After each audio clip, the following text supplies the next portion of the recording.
It's the Happy Families podcast. It's the podcast for the time-poor parent who just wants answers now. All this week on the Happy Families podcast, I'm doing my best to have a no devices, no work holiday break with my family. As a result, we've brought in a special guest. Beck Delahoy is a former researcher. She now writes about parenting rather than her niche field of neuropsychiatry. She's a homeschool mum, raising her 3 kids in Melbourne with a husband of 7 years, and you can find out more about Beck with her Substack, beckdelahoy.substack.com. We'll link to that in the show notes.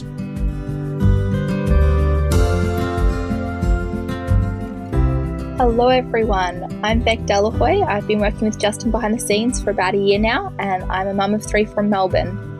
Now, to get you started, there are a few things that I love best that I think you should know, apart from my family. I love learning about nature, and you can often spot me out for a walk excitedly pointing out a mushroom or a leaf-curling spider or a caterpillar to my kids. I love reading, and I often have at least 2 books on the go at a time. And I love doing fitness challenges with my husband, which is a different challenge every year.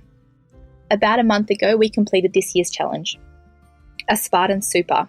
It's a 10-kilometre course up and down the ski slopes of Mount Baw, complete with 30 obstacles which we had to pull ourselves over and under.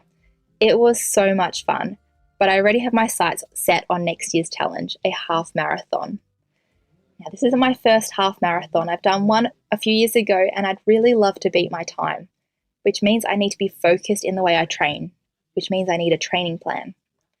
Now, at this point, you might be thinking, what on earth are you talking about? What does this have to do with parenting? But don't worry, I'm getting there. See, the most important thing to schedule into my training plan isn't cardio or strength training. It's recovery day. Muscles don't actually get stronger through squats and push-ups and sprints. They get stronger when they have a chance to recover on a rest day, when the muscle fibers get a chance to knit back together stronger than they were before. So if, as an athlete, I just pushed and pushed and pushed every day with no chance for recovery, at best I wouldn't be reaching my full potential, and at worst I'd deplete my body and be headed for illness or injury. It's the same with parenting. We can push and push and push every day, bouncing from work to disciplining the kids to cleaning the house to being the kids' taxi to cooking dinner to reading stories to tucking kids into bed, day after day after day without breaks. And many of us do that at times. But if we don't schedule in time for rest and recovery, we will get depleted and will risk illness or parental burnout. We need to allow ourselves a chance to recover. I want to share with you 3 ways how we can do that. 1, we can recover on a daily basis. See, after a big run or a tough weight session, I try to make sure the rest of my day is fairly relaxed. And as parents, we also need to factor in daily opportunities for recovery. That could be doing a mindfulness meditation just before starting work. It could mean taking time to eat lunch without any distractions. It could be doing some progressive relaxation before bed. Maybe your daily recovery looks like a walk around the block with your partner, or reading a good book in a cozy corner. If you've ever tried to take a break and ended up just scrolling Instagram or Facebook or the titles of the shows on Netflix, and it ended up feeling worse at the end than you did at the start, you know that not all breaks are equal. The key to daily recovery is doing something that makes you feel fulfilled, and that you can do in 15 minutes or less so that there's no reason to miss it. Try out a few different things and find what makes you genuinely happy. 2, weekly recovery. With parenting, it's so important to find things that you can do on a weekly basis that fills your soul. This is a bigger time investment than daily recovery, which means it's even more important to be intentional about scheduling it in. It could be a Saturday morning brunch with friends every week. It could be a Friday night date with your partner. It could be taking time one evening a week to indulge in a hobby that's just your own, such as a pottery class or book club. When considering what you want to try, think about which of your deeper emotional needs are going unmet. Maybe you need more opportunity for connection, like if you feel like most of your days lack meaningful conversations with others. Maybe you need more autonomy if your days are filled with doing things for others and you feel as though you don't have time to choose to do things for yourself.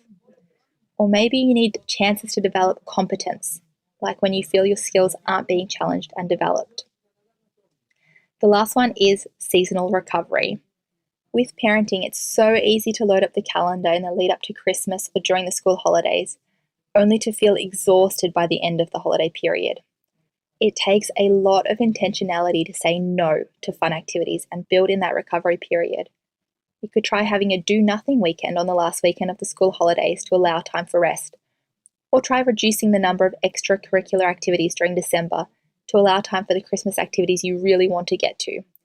You might also make it a tradition to have a stay-at-home day after coming back from a family holiday or after a big event like Easter.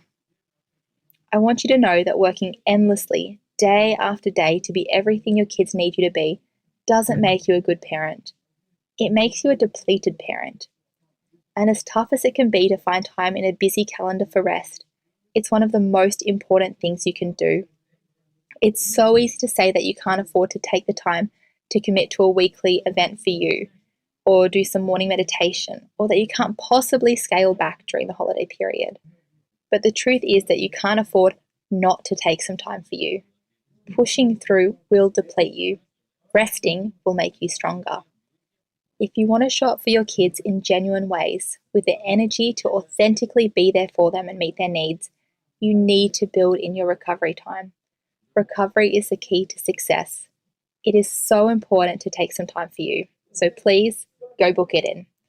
Now, if you want to hear more stories like this, please look me up on Substack. It's beckdelahoy.substack.com. That's BECKDELAHOY. Or on Instagram at Beck Delahoy. Thank you so much for listening, and I hope you enjoyed it. Bye.